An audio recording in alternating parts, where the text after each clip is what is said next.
of a hybrid. He's got 3 healers, 24 hogs, and 6 bowlers. More of a kill squad into the Hog Riders, using the Grand Warden to set the funnel on the outside since it has such a large radius. Drops the balloon to test for sinking air mines, and the baby dragon to help set the funnel. He's going to send everything not only to the Town Hall, but to try to jump into the Queen. That's right, Carbon Fin. It's a bit of a risky play dropping this Grand Warden early on. If you don't have the timing down just right, you need to make sure that he supports the main force of the attack. But the fact that he's able to have such a long range and jump over walls means that he should be able to get a few structures out here along the edge. Yukun said that he is a hog expert, but he says that the greatest thing about his team is that they adjust so well in the middle of wars, depending upon what the situation is like. They really need to adjust strongly here and orient themselves toward 3-star hits, given that they got a 1-star in the previous attack. He said that his goal is to prove that he can climb any mountain here, and at the Clash of Clans World Championship, he's got a mighty hill to climb if he wants to beat Proc. But unfortunately, that Grand Warden goes down, and he didn't even get the ability off. We heard Proc looking at that, and now he's going to try to jump in, so he didn't have the Grand Warden Eternal Tome for over the Giga Bomb.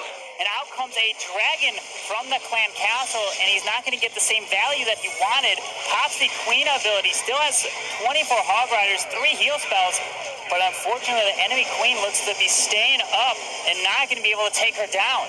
This is a very fancy attack that you can set up. It takes everything to go right in order to get the maximum value from these sorts of hits. When things don't go the way you planned, if you find a few traps in a place you didn't expect, if you get the timing just off a little bit with that Grand Warden and lose him early on, it can definitely be a huge detractor from this raid. And as you can see here, overall damage is now at 52% and doesn't seem to be climbing very much higher than that. A couple of troops left in Yukun's arsenal.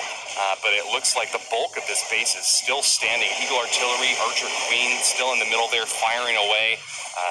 What do you think was the key slip-up here from Yukun's attack, Herman? The biggest thing in this attack was losing that Grand Warden. He didn't follow into the main push of this army, so he couldn't use the Grand Warden Internal Tome over the Giga Bomb, and he pretty much lost everything there except anything that had higher HP, which was the King, the Queen, and any P.E.K.K.A.s that were trying to push their way through, and all the bowlers were gone. And he's going to be ending at about a 63, can he just get a little bit more percentage? But unfortunately, with that 1-star, that wasn't looking good for Blaze JP.